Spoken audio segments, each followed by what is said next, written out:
좋아요. 자, 이제 우리 용액의 성질로 가는 걸로. 자, 110쪽입니다. 110쪽. 자, 기체 용액도 지난 시간에 했던 게 사실 거의 제일 중요하다고 보면 될 것 같고, 오늘은 그냥 중등과학에는 소개는 되어 있는데 고등과학처럼 공부를 할 거야. 고등과학처럼 공부를 해가지고 정량적으로 증기압이 얼마큼 떨어지고 이런 것들 다 계산을 한번 해볼 거고, 중등과학에서는 계산까지 나오진 않는데 그 현상을 가지고 추가적인 어떤 실험 설계나 이런 것들은 나올 수가 있다. 알겠죠? 좋아요. 그래서 같이 가봅시다. 자, 그래서 우리가 이제 어떤 용매가 있는데 거기에다가 건더기를 녹인 거야. 그치? 그래서 용지를 넣게 되면 이제 균일 혼합물 용액이 만들어지게 되는데, 그 용액이 만들어지면 건더기가 들어오기 전인 용매랑 비교해 봤을 때 용액만의 어떤 독특한 성질들이 나오고 있다는 거야. 그래서 우리가 용액의 그 성질에 대한 내용을 지금부터 공부해 보자 라는 거죠.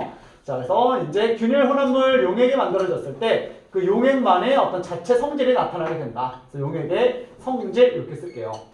그쵸? 자, 그래서 우리가 순수한 물과 비교해 봤을 때 이제 수용액이 만들어지게 되면 첫 번째는 어떤 특징이 나타나게 되냐면 얘네들이 갑자기 증발이 잘 안 되는 거야. 여기 아니야. 그래서 이제 증발하는 속도가 이제 우리는 느려진다라는 걸 알 수가 있는 거야. 자, 그리고 요거는 또 우리는 증기압력이라는 개념을 배웠기 때문에 증기압력이 순수한 용매에 비해서 좀 작아진다라는 것도 알 수가 있는 거지. 그치? 그래서 우리가 맹물 떠놓고 소금을 떠놓게 되면은 이게 소금물이 좀 증발이 잘 안 되는 걸 이제 확인할 수가 있다는 거지. 그래서 우리가 중등과학에서는 어떻게 설명을 해주냐면 녹아있는 소금 입자가 물의 기화를 방해한다 이런 식으로 좀 표현을 해주게 되거든. 그래서 이게 수용액이 되면서 물보다 증발 속도가 느려졌다 또는 증기압이 작은 액체 덩어리로 바뀌었다 이렇게 얘기할 수가 있는 거야.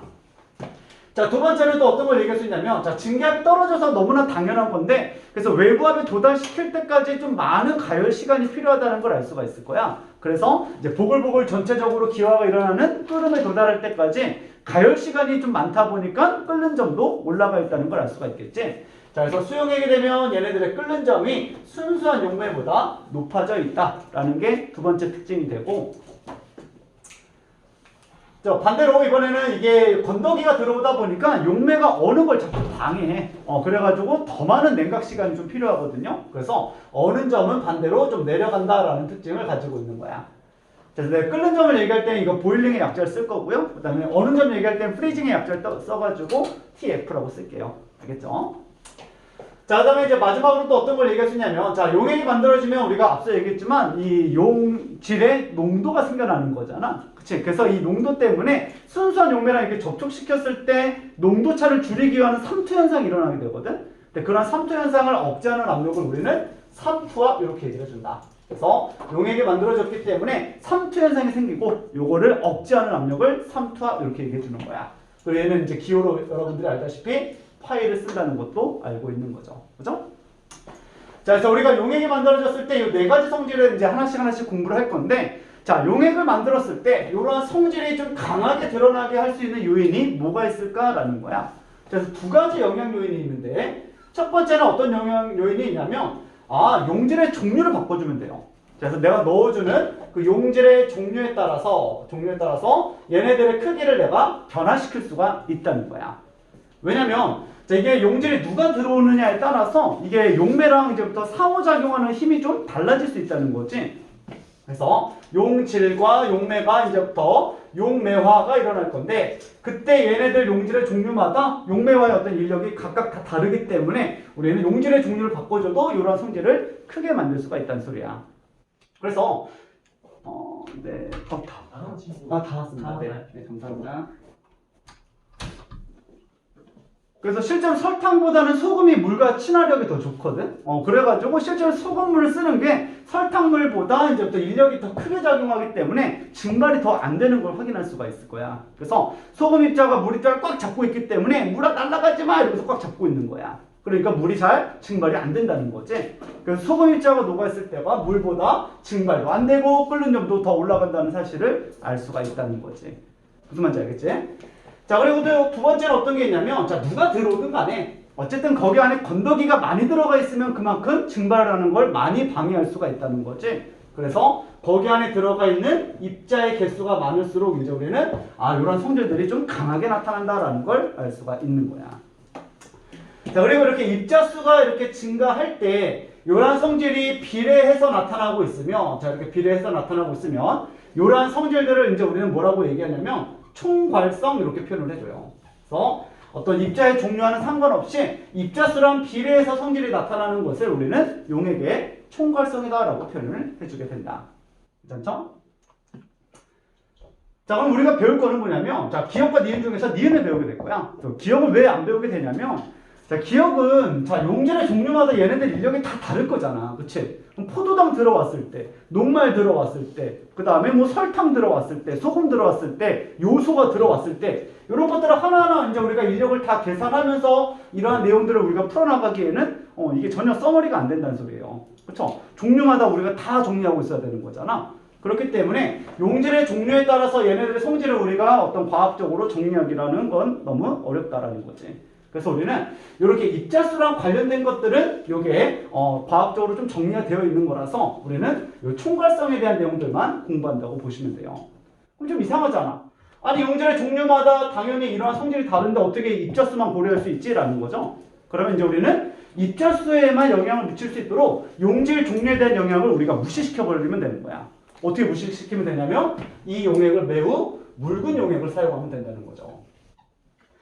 매우 농도를 묽게 만들면 물론 얘네들 간의 인력은 조금씩 다르겠지만 어쨌든 간에 입자수가 너무 작다 보니까 얘네들의 어떤 상호작용은 내가 어느 정도는 무시할 수가 있을 것 같다라는 거지. 그치? 그래서 우리는 묽은 용액을 만들게 되면 종류와 상관없이 입자수랑 관련된 성질인 총괄성에 대한 내용들을 우리가 정리할 수가 있다라는 소리예요. 알겠죠? 그래서 하이탑에서는 그냥 대놓고 그냥 제목 자체가 묽은 용액의 총괄성 이렇게 써놓게 되는데 그 이유가 용질의 종류를 우리가 다 따지기에는 너무 어렵기 때문이다 라고 보시면 돼요. 알겠죠? 오케이? 자, 그래서 우리는 이제 입자수랑 정비례할 수 있는 이런 총괄성에 대한 내용을 하나씩 한번 정리해 봅시다. 자, 그래서 첫 번째는 자, 증발이 좀 안 된다라는 거지. 그래서 증발 속도가 좀 느려졌다. 증발이 안 된다. 또는 이게 증기 압력이 작아진 상태가 되었다라고도 얘기할 수가 있는 거야. 증기 압력이 작아졌다. 그렇죠? 이렇게 정리할 수 있겠다. 자, 그래서 우리가 맹물이랑 소금을 떠났을 때 소금물이 증발이 안 되는 걸 확인할 수가 있고 물이 빠르게 없어진다는 걸 확인할 수가 있다는 소리야. 자, 그래서 이걸 그냥 그래프로 표현하게 되면 자, 증기 압력은 우리가 앞에서 배웠을 때는 온도에 의해서만 바뀐다 이렇게 얘기했었던 거고 온도가 뜨거워지면 증기 압력이 이렇게 커진다라고 얘기를 했었던 거야. 그치? 자, 그래서 이게 순수한 용매, 물에 대한 증기압 곡선이라고 얘기를 해봅시다. 그리고 일단 이제 건더기를 녹이는 거지, 얘들아. 건더기를 녹이게 되면 얘네들이 같은 온도에서 증기압력이 다 이렇게 떨어지는 거를 확인할 수가 있다는 소리야. 그래서 이게 수용액이 만들어졌을 때 그 수용액의 증기압 곡선이 된다라는 거죠. 그죠? 그래서 해석할 때는 그냥 같은 온도에서, 그죠? 이렇게 T1이라는 같은 온도에서 비교를 했더니 순수한 용매보다 수용액이 증기압력이 이만큼이 떨어졌어요 라고 얘기할 수가 있다는 거지. 그치? 자, 그래서 요만큼의 증기압력의 차이가 나타나게 되는데 요 차이 것을 나름 우리가 명사화시키고 의미를 부여하게 되죠. 요걸 뭐라 그래요? 증기압력 내림 이렇게 얘기를 해주게 되는 거지. 그치? 그래서 이거를 우리는 증기압 내림이다 라고 의미를 부여하기 시작했다. 증기압 내림. 자, 그래서 뭐 수식적으로 표현하면 뭐 당연히 물, 용매의 증기압력에서 작아진 용액의 증기압력을 빼주면 증기압 내림을 계산할 수가 있겠죠. 그죠? 이렇게 이제 우리가 얘기할 수 있는 거야. 오케이. 자, 그래서 요거를 우리가 라울이라는 과학자가 얼만큼 떨어지겠다라는 거를 예측해서 실험을 통해서 찾아냈던 어떤 실험들이 있거든. 그래서 그 실험 결과를 우리는 라울의 법칙이라고 얘기를 해줘요. 라울의 법칙. 라울의 법칙 이렇게 하면은 증기압력이 얼만큼 떨어진다라는 거를 실제로 얘가 예측하고 실험해가지고 공식화했다고 보시면 돼요. 알겠죠? 자, 그래서 얘는 진짜 증기압을 측정을 했거든. 어떻게 했냐면 저렇게 이제 순수한 어떠한 용매만 하나 가져오는 거야. 어디에? 밀폐 용기 속에. 그렇죠? 그래서 밀폐 용기 속에 A라는 어떤 순수한 용매만 가져온 다음에 얘를 쭉 동적 평형까지 증발시켰다는 소리지. 그래서 쭉 증발 검출 반복하고 이제 결국에 평형에 도달했을 거야. 자, 근데 A만 들어가 있으니까 여기 있는 표면이나 내부나 다 어때? A만 100% 있다고 얘기할 수가 있겠지? 그래서 요 표면에 하나, 둘, 셋, 넷, 다섯, 여섯, 일곱, 여덟, 아홉, 10개가 입자가 있다면 요 입자는 모두 그냥 A라고 얘기할 수가 있을 거야. 그치? 그래서 얘가 증발하고 응축하고 증발하고 응축하고 이런 것들이 반복되고 있었겠지. 그치? 자, 그래서 내가 만약에 여기 안에 지금 증기, A 증기가 10개가 생긴 다음에 동적 평형에 도달했다고 가정을 한번 해보자. 그죠? 그래서 여기서 A의 증기가 10개가 생겼고 그때 증기 압력이 0.1기압이라고 한번 얘기를 해보는 거야.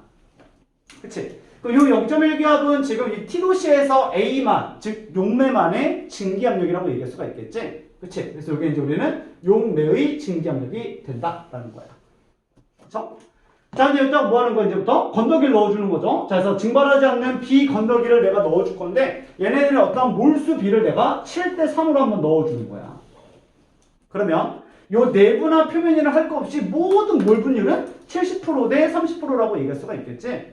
그래서 여기 있는 표면에서도 한 30%는 지금 B가 이렇게 꼽살이 껴있다라고 보면 되는 거죠.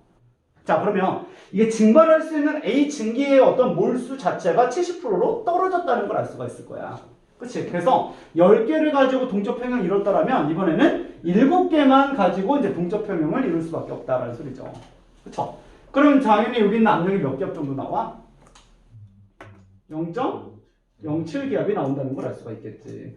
그치? 그래서 요게 이제 우리는 용액의 증기압력이 된다라고 얘기를 해주게 되는 거야. 아, 그래서 한 30% 꼽살이 끼니까 이렇게 70%로 압력이 떨어지더라라는 거죠. 그쵸? 자, 그럼 요 결과만 봤을 때는 증기압력 내림은 이제부터 몇 기압이라고 하면 되는 거야? 0.03기압이라고 얘기하면 되겠죠. 그치? 이렇게 이제 우리가 정리할 수 있겠다. 요게 라울의 법칙이야. 자, 그래서 공식 한번 해볼까? 자, 이제 어떤 용액이 만들어졌을 때 그 용액의 증기압력은, 자, 100% 용매만 있을 때 증기압이 있을 건데, 그치? 용매의 어떤 순수한 상태에서의 어떤 압력이 있을 건데, 여기에 B가 꼽살이 끼면 날아갈 수 있는 용매의 몰 분율이 떨어진다라고 이 표현을 해주게 되는 거지. 그쵸? 그래서 아까처럼 70% 떨어졌다라고 해서 0.7을 곱해주면 되는 거야. 그치? 그래서 얘는 이제 우리가 카이라고 써주게 되고요. 그래서 카이 용매라고 하면은 전체 용액 중에서 용액의 몰수 중에서 용매만의 몰수를 의미하고 있다. 몰 분율을 얘기하고 있는 거야.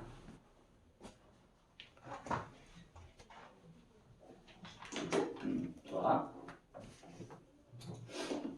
자, 그러면 용매의 몰 분율은 우리가 이렇게 쓸 수 있겠니? 자, 전체 1 마이너스 용질의 몰 분율 이렇게도 얘기할 수 있겠니, 얘들아? 그렇지? 그러면 이제 우리가 요 분배도 가능하잖아. 이렇게 분배 해가지고 자, 물에서 용액을 빼주는 증기압력 내림 공식으로도 내가 정리할 수가 있거든. 그쵸? 자, 정리해보면 자, 이게 이렇게 정리되는 거야. 증기압력 내림은 순수한 용매의 증기압력에다가 이제 용질의 몰 분율을 곱한 거랑 같아져요. 이렇게 이제 우리가 식을 나타낼 수가 있는 거야. 자, 그래서 요 두 가지 식은 영재학교에서 나오진 않겠지만 분기고사와 종합모의고사에 나오기 때문에 암기할게요. 알겠죠? 이렇게 두 가지 식은 좀 기억해서 풀 수 있으면 좋겠다. 자, 그럼 가만히 보니까 얘들아, 이 건더기가 많이 들어오면, 그쵸? 건더기가 많이 들어오면 여기 있는 용질의 몰 분율이 증가하게 되는 거잖아. 그치? 얘가 많이 증가하고 있고 이거에 따라서 증기압력이 비례해서 이렇게 커진다는 걸 알 수가 있는 거야.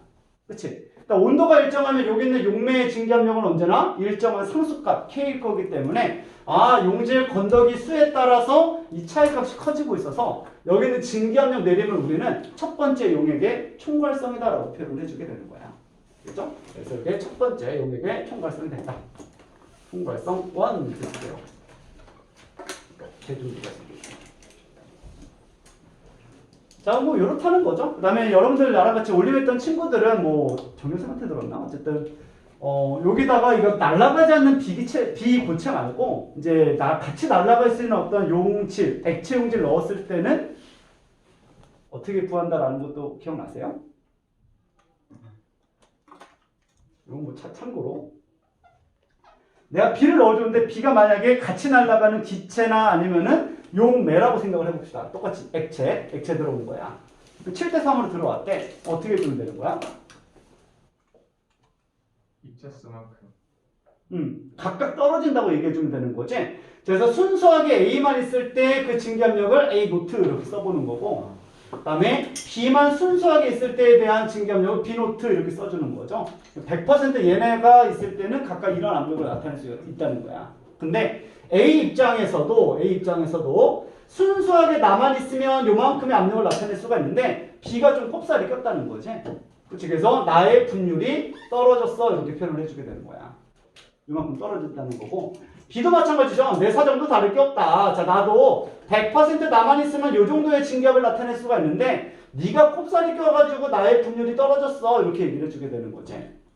그치? 그러면 이런 식으로 각각 떨어지게 되고 얘네들의 어떤 압력들이 여기에 증기에 확 포함되어 있다는 거야. 그치? 이 반응계의 증기압력은 각각의 증기들의 합과 같다라고 얘기를 해주죠. 그래서 요거 두 개를 더해준 게 이제 우리는 용액의 증기압력이 된다라고 얘기를 해주는 거지. 그치? 그래서 용액의 증기압력은 요 식과 요 식을 이제 우리가 더해주면 되더라라는 거죠. 그죠? 참고로 그냥.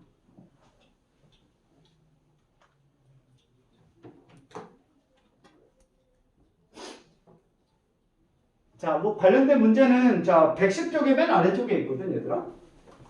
포토당 문제 맨 아래쪽 박스를 보면 110쪽에 한 1분 만에 풀어봅시다. 1분이면 풀 수 있어요.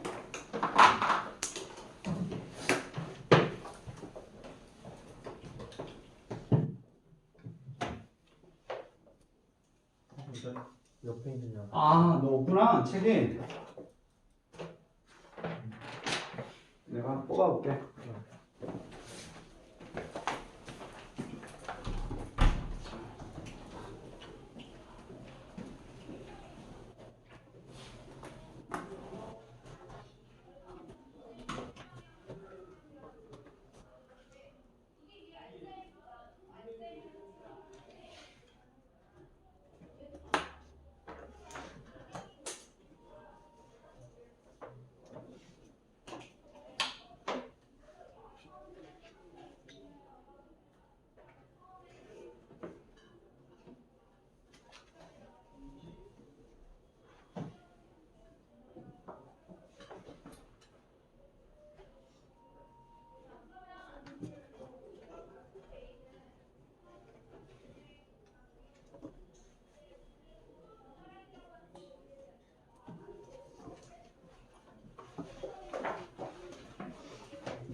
자, 그냥 복사했어. 자, 뭐 답 금방 나오지, 얘들아? 몇 토로 나왔니? 20토로 나오면 되는 거지, 얘들아? 그래서 그냥 공식 대입하는 거야. 그래서 요거 공식 가지고 얘기한 거죠. 자, 그래서 이게 그 온도에서 순수하게 물만 있을 때 증기압력은 22토로 이렇게 나와 있었던 거고, 그 다음에 포도당이 180g 있다는 거는 1몰 있다는 거잖아. 그치? 그 다음에 물이 또 180g 있는 거니까 이것도 10몰 있다고 얘기할 수 있겠죠. 그래서 전체 몰수는 11몰 중에서 물의 몰수는 10몰 이렇게 잡을 수가 있는 거지. 그래서 20토르가 용액의 증기압력이 된다. 그럼 증기압력 내림은 몇 토르라고 얘기하면 되는 거야? 2토르라고 얘기할 수가 있겠죠. 자, 증기압 내림은 2토르가 된다. 뭐 이렇게 정리하면 되는 거예요. 그죠? 자, 근데 이제 우리가 좀 조심해야 될 건 뭐냐면 내가 여기서 어떤 입자의 종류와 상관없이 이렇게 입자 개수에만 관련된 성질을 총괄성 이렇게 얘기를 해줬는데 그때 입자의 종류가 관련 없다는 거는 이게 국물 속에 들어가 있는 입자의 종류가 관련이 없다는 소리야. 그래서 이게 수용액 속에 있는 입자의 종류랑은 관련 없이 개수랑 관련된 성질을 총괄성이라고 얘기한다. 무슨 말이냐면 자, 여기 안에 들어가 있는 Na 플러스가 한 개가 있든 아니면 엄청나게 무거운 녹말 덩어리가 한 개가 있든 간에 얘 한 개, 얘 한 개 있으면 끓는 점이 올라가는 정도랑 증발 속도 느려지는 정도가 다 똑같다라는 걸 의미하고 있는 거야. 그래서 우리가 포커스 맞춰야 되는 거는 국물 속에 있는 입자의 종류가 상관이 없다는 소리지, 내가 넣어주고 있는 용질의 입자 수가 상관이 없다는 말은 아니라는 거죠. 무슨 말을 하고 싶냐면, 내가 녹말을 1개를 집어넣었을 때랑 그 다음에 소금 입자를 내가 1개를 넣었을 때랑은 좀 다른 의미를 갖고 있다는 거지. 그치? 그래서 얘 1개, 얘 1개 똑같은 거 아니야? 그게 아니라 소금은 1개를 넣어주게 되면 그 안에서 뭐가 일어나요? 이온화가 일어난다는 거죠. 그치? 그래서 이게 Na 플러스랑 그 다음에 Cl-로 이온화가 되기 때문에 얘가 1개 생기고 얘가 1개 생기기 때문에 실제로 나는 입자를 2개 넣어줬다라고 표현을 해줘야 되는 거야. 그치? 그래서 여기 안에 들어가 있는 Na 플러스든 Cl-든 녹말이든 이건 상관이 없지만 내가 넣어주는 게 전해질인지 아닌지는 좀 판단해줘야 된다는 거죠. 그래서 우리가 전해질 효과를 좀 조심하자라는 소리야. 그치? 그래서 우리가 똑같은 상황에서 만약에 소금 입자를 1몰 넣어줬다고 얘기를 해보는 거죠. 그쵸? 그러면 어차피 소금 1몰 들어왔으니까 똑같이 20토르 아닌가? 라고 생각하면 안 된다는 거죠. 그래서 순수하게 물은 22토르를 나타내는 건 맞는데 소금을 내가 하나 넣었다는 건 입자를 2개 넣었다는 거랑 같은 말이라는 거지. 그러면 전체 몰수가 11몰이 아니라 12몰이 돼야 된다라는 소리야. 그치? 거기 중에서 물은 10몰을 차지하고 있다는 거죠. 그러면 아까랑 비교해 봤을 때 얘는 20토르보다는 작은 압력을 나타내고 있을 거라는 거지. 결국에 증발 속도가 아까보다 더 느리다라는 걸 의미하고 있는 거야. 그치? 자, 그래서 이렇게 우리가 어떤 전해질 효과를 좀 조심하자라는 것도 기억하면 되겠네요. 그죠? 오케이. 자, 요걸 가지고 그냥 한번 증기압이 내려가는 거를 그냥 기체랑 관련해서 문제 풀어봅시다. 112쪽에 2번이에요. 이거 하나 풀어볼게. 2번. 자, 일단 T도시에서 증류수가 있는데 그 증류수의 증기압력은 0.5기압이라고 나와 있고, 그치? 그 다음에 농도 좀 다르게 해가지고 얘네들 수은 기둥을 통해가지고 압력 차를 좀 확인을 한 거지, 얘들아. 그래서 A부터 보면은, 자, 증류수랑 비교할 수 있게끔 맨 왼쪽에 나와 있죠? 그래서 증류수의 증기압은 0.5기압인데 당연히 A 몰농도나 B 몰농도나 이 증류수에 대한 증기압보다는 당연히 떨어져 있을 거야. 그치? 그래서 A부터 보니까 얘가 한 9.5cm의 수은기둥 높이 차이의 압력차가 나타난다는 거잖아. 그치? 그러면 A의 증기압을 내가 이제부터 계산할 수 있겠다. A의 증기압은 순수한 용매가 0.5기압인데 그때 얘가 지금 9.5cm만큼 작아졌다는 거잖아. 그치? 그래서 19cm가 4분의 1기압이니까 얘는 8분의 1기압이라고 얘기할 수 있겠네. 자, 그래서 8분의 1기압만큼 떨어졌다라고 쓰면 되는 거고 얘 증기압